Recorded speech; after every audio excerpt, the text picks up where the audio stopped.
Given the evolution, you come equipped with a mind that makes you a sophisticated human being. Your your memory your memory apparatus doesn't only reside in your skull, wherein lies your brain. There are four parts to your mind, carrying memory throughout your entire body, from your head to your toe. Not only does your memory apparatus have four branches, you also come wired with five centers of receptivity lodged within your brain, which determine how you perceive things that make you different from your siblings and everyone else in the world. As an individual, one of a kind, even though you and your siblings may eat the same food and grow up in a similar environment or same environment, you are one of a kind. Only one of you God makes and has made. But first, your human mind and its four parts. What people refer to as mind is really the intellect, the part known as buddhi. It's more likened to a scalpel, a sharp knife. The intellect, you see, is a tool, good for dissection, not for stitching, but for dissecting, breaking things down. It is only as good as the data, however, that you enter into it, likened to a computer. It depends on the software you enter into it. And because you want your intellect to be sharp, you need to have a steady hand to hold it with. Otherwise, you will cut yourself. So, always be in control of your mind, because your mind works whether or not you're in control of it. But you have to think. You have to actually think. And to think, otherwise, if you just allow the thoughts to flow, your memory is recalling what you already have deposited in there. And it's not saved material or anything of the sort. So, the data you enter is really a second branch of the mind known as Ankara, the identities that you form along the way. Like the ID badges, you associate with a family, you associate with an organization like a church, you associate with a country, etc., etc. Those are ID badges, yeah? But in my case, I traded in all those individual ID badges for a universal identity. For God is one and the universe is one energy. And so I no longer carry biases. No longer am I prejudiced. No longer do I discriminate. So once again, your intellect only functions around the identities that you form, playing the role of protector over them. So when a person says, okay, I'm willing to die for what I believe, that's what those identities talking. It's those identities, identifying with what you believe through this organization, etc., or this country that you identify with, etc., and so on. Then you have a third branch of the mind known as chita, which is purely intelligence. It has no memory at all. This chita is equated with your consciousness. It is through chita that you communicate with God, that you get to know God and have a relationship with God. It is through chita, your consciousness and awareness, that you are aware that you are here on the face of the earth, alive, that you know you exist. The fourth branch of the mind is manas. This is a huge silo of memory that travels from the tip of your head down to the tip of your toe. So manas is a huge silo of memory that includes one elemental memory, which refers to the five elements. You comprise five elements of which you are made, water being one of them. Yeah, it's 72%. You're 72% water, just like the created universe is 72% water. Similar composition. 12% earth, 6% air, 6% space, and 4% fire. You're supposed to always be cleansing the five elements. However, if you're not skillful enough to be cleansing your five elements, you can at least transcend them and get help with transcending them, i.e. through a musician and so on. When that musician become ecstatic and in the element of the music, she can help transport you into becoming ecstatic similarly.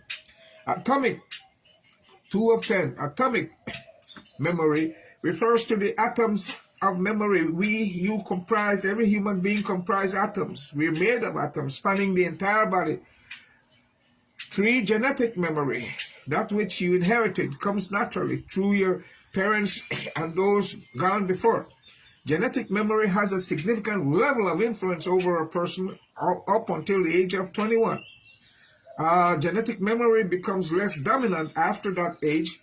You see children come into their own, and many decide, okay, I will distinguish myself separate and apart from my parents. However, a few hung around, for inheritance maybe. So, unlike other created things and creatures, they come 90% fixed, and only 10% alterable. But you, as a human being, come 90% alterable. So, except for those, i.e., like genetic factors, you can't do much about. For example, your nose is from your great grandmother, grandfather. It remembers. And so you come fixed with the similar nose. Memory, from head to toe. So, you being 90% alterable before age 21 can work on a lot of those things. That's why you see I'm a Garifuna, but I believe in the Dogo and so on. But I would never allow a spirit to enter and control through me. That will not happen. Not me. Why? Because I'm working on me to alter and change myself.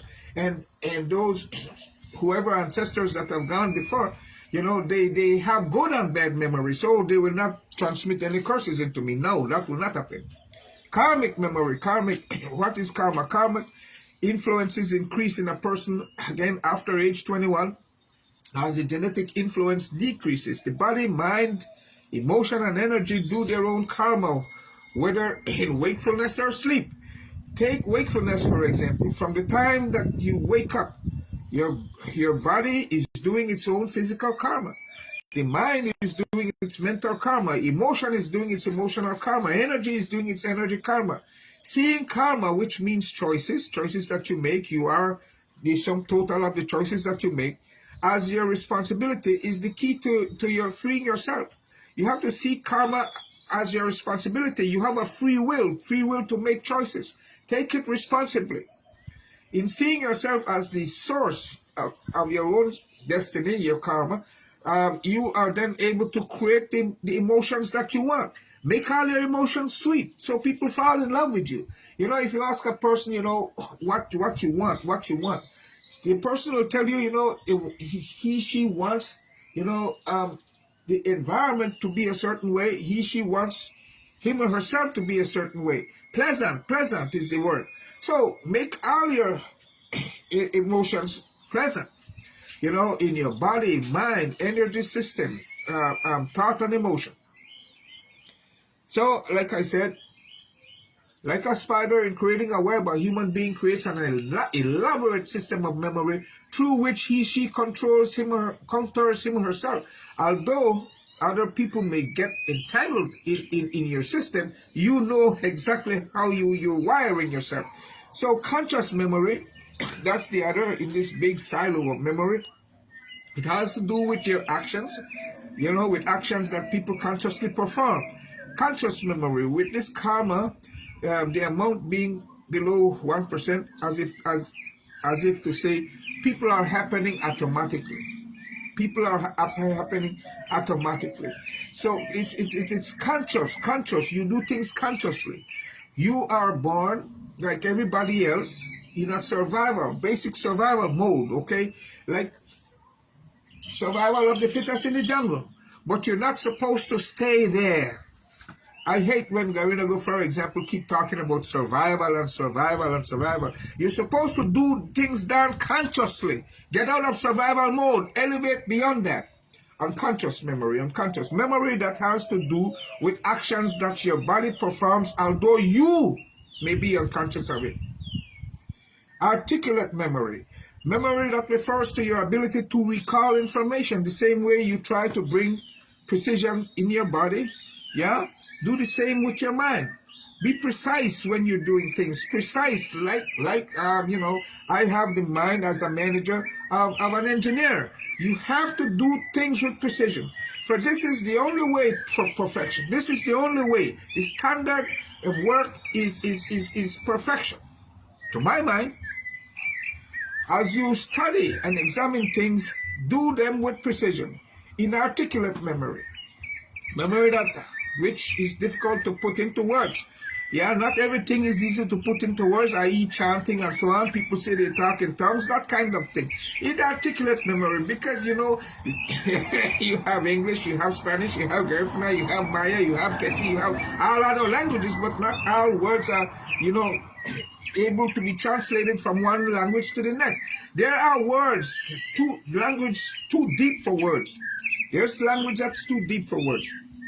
Now, evolutionary memory.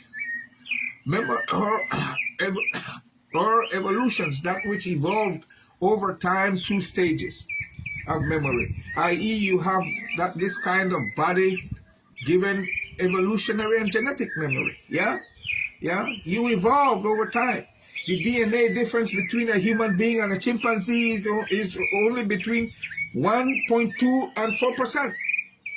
Sensory memory, finally, refers to the memory you gather throughout your five senses: hearing, smelling, tasting, seeing, and touching.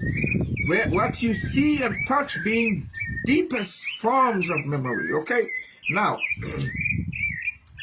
You must remember that. Remember that. This chair that I'm sitting on carries memory. A stone carries memory. When you shake a hand, memory is being transferred. When you give a hug, memory is being transferred. Good and bad karma memory.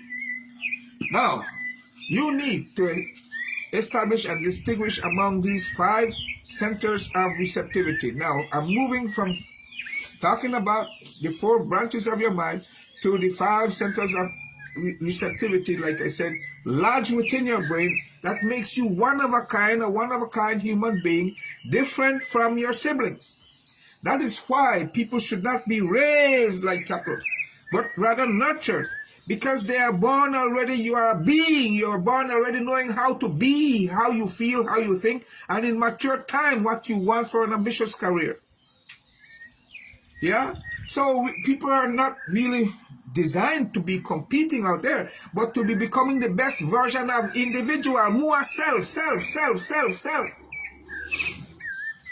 So just create, an enabling environment conducive for the individual to bloom and blossom into his or her individual self. That is what is supposed to happen in the education system. That is what society should butt out of it and stop trying to put everybody into a uniform. Five centers of receptivity lodged within your brain, making you one of a kind human being so that you're different from everybody else. Even though you may eat the same food and be growing up in the same environment, you need to establish and distinguish among these five centers of receptivity, because they have to do with how you perceive, and perceive differently from the person sitting next to you or your siblings growing up in the same house with you. And so you can see with clarity.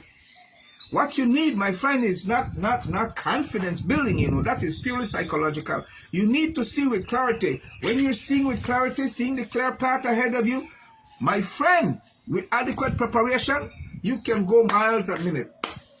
Fast at the speed of light, twice the speed of sound. Yeah, because you're seeing the clear path ahead of you. The competition, if there is catching your dust.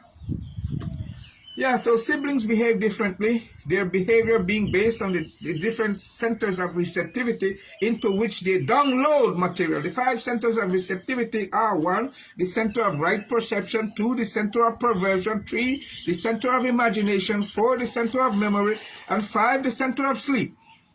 So whenever these five centers are not distinctly established, if you don't learn about yourself, the nature of your existence, and distinctly establish which center which you're depositing stuff into, here's what happens. It'll cause you to get confused and have difficulty with clarity of perception. So whenever you're there wanting to imagine, your memory gets in the way. Whenever you're there physically up and awake, mentally, you're still a little asleep. Hello? Asleep. Hello? When you want to remember, your imagination gets in the way. This is what happens when you're not clear and you're ignorant, not knowing that's what it means. Do not understand how you are wired. Therefore, let it be so. Play the tape again so you can digest. Digest. Ito latia. Ga. Kaya sisaya. Ayo.